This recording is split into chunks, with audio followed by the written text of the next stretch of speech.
Coach, George Mason is one of the better defensive teams in the nation, or in the league, and you guys have been inconsistent offensively, but you dropped the most points a team has dropped on George Mason this season. How did you guys do it? First of all, I think they are one of the better defensive teams in the nation, not to short them at all.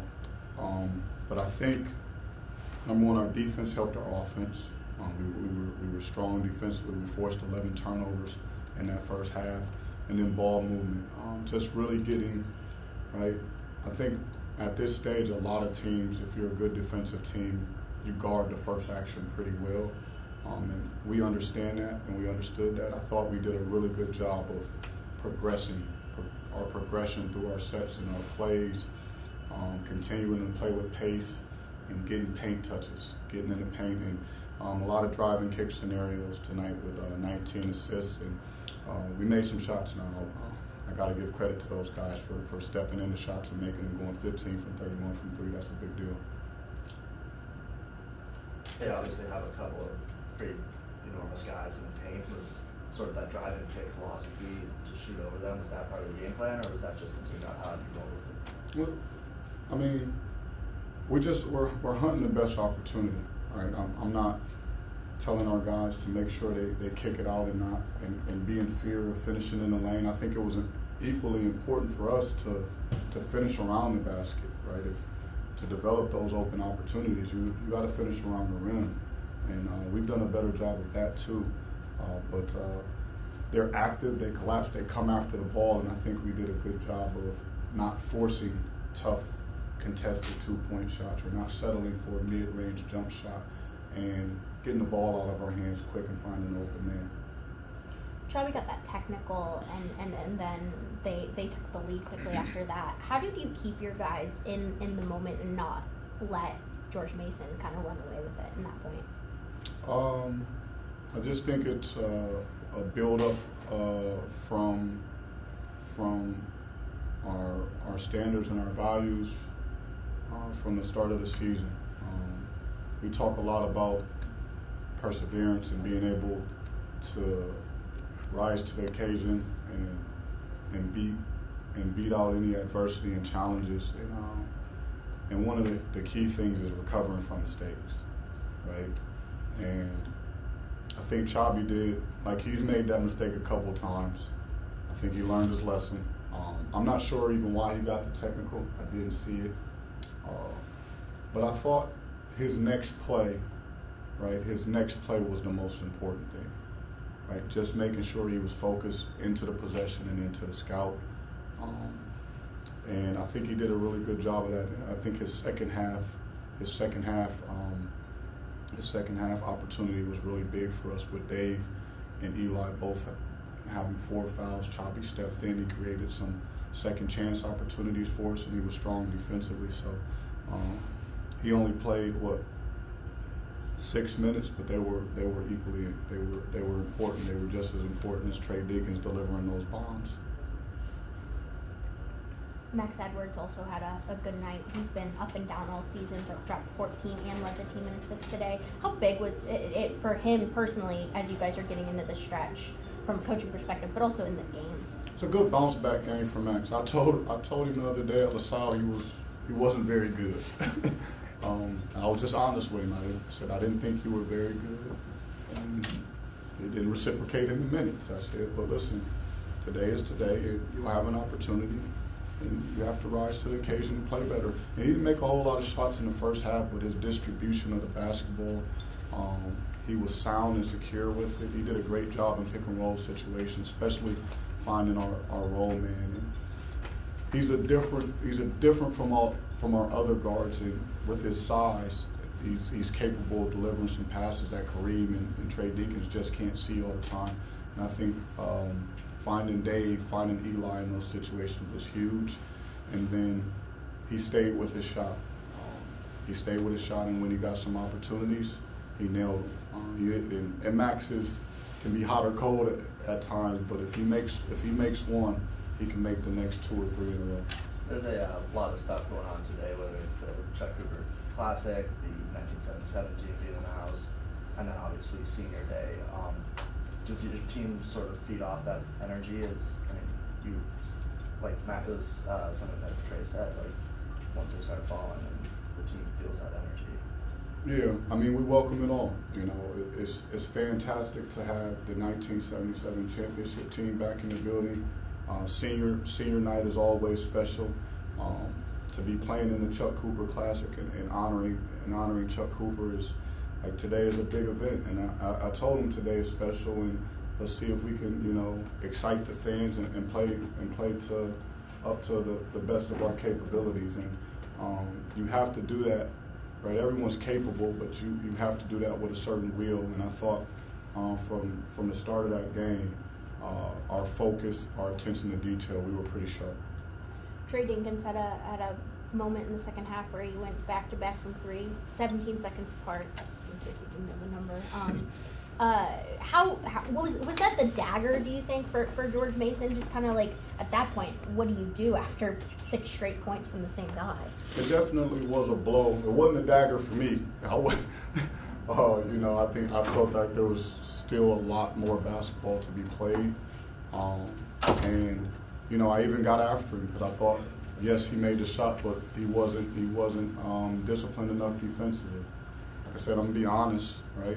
I can celebrate the 3 with you, but I can also tell you, hey, you have to be sharper on defense because that end is important right now. So those are big time shots, right? They build into momentum, right? It forced him to call a timeout. So he's done a terrific job of stringing some threes together, especially in the second half. He's got great closing ability. Coach, can you touch a little bit more on the defensive effort on your team today? You forced 20 turnovers, 11 steals, and I know Trey mentioned earlier about how the offense was able to get going because how much they fed off of the defense. So can you talk about the physicality and the effort that you guys played? Yeah, I thought ball pressure and just trying to be disruptive.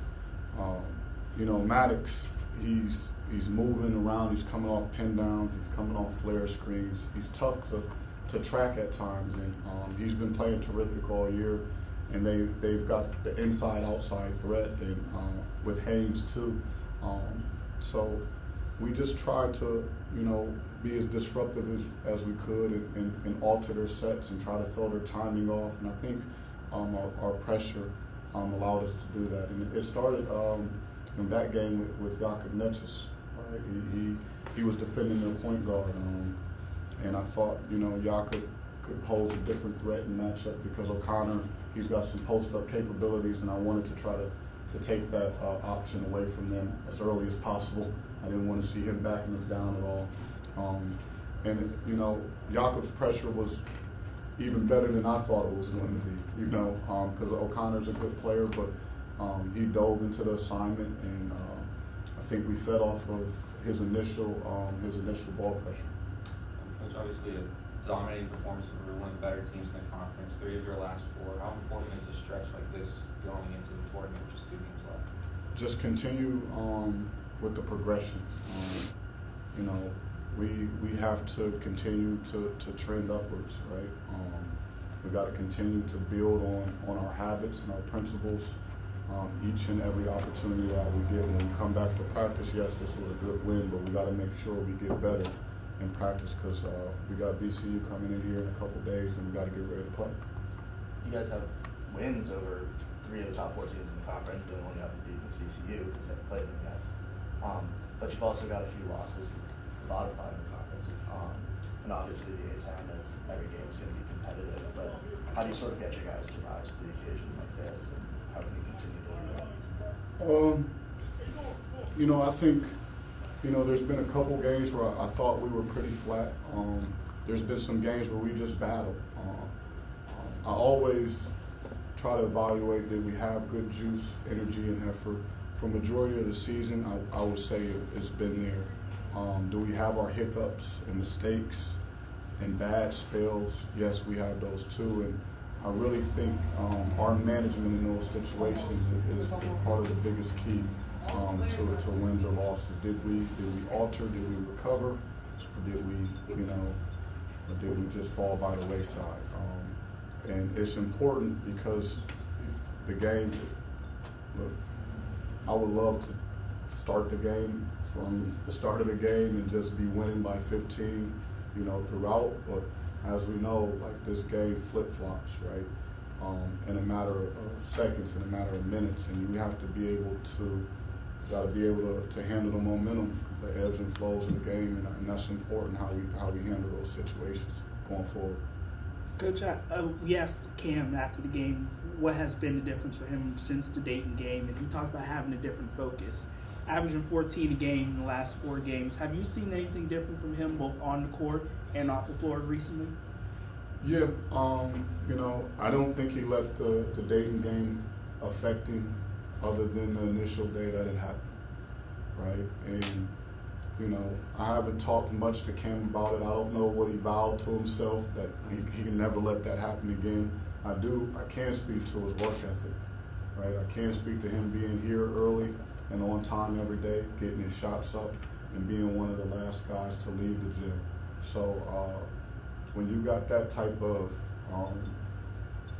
work ethic towards your craft, you know, a lot of times it has the chance to bear its fruit. So, and I think he's done a good job of mixing it up, starting to attack the rim, starting to attack the basket better. Now, I know he poured in all threes tonight, but his paint touches are important to us, right?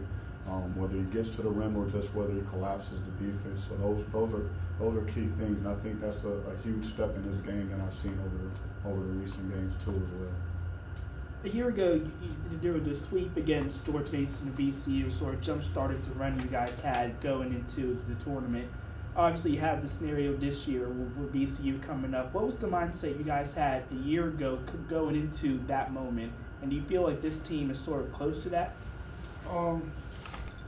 Take me back a whole year, huh? And I honestly, you know, we just wanted to play well. I don't think it was anything more than that. We knew it was a big road swing. We knew we were going to stay over. You want to feel good after the first game, and it was a tough game against George Mason. We really didn't play that well, but we found a way to win. But it was a good, like, I will say we spent some extra time in Virginia. We didn't come back home after that game. We got extra practice time in. We did. Coach Denbrough, he's not afraid to go 2 days late in the season.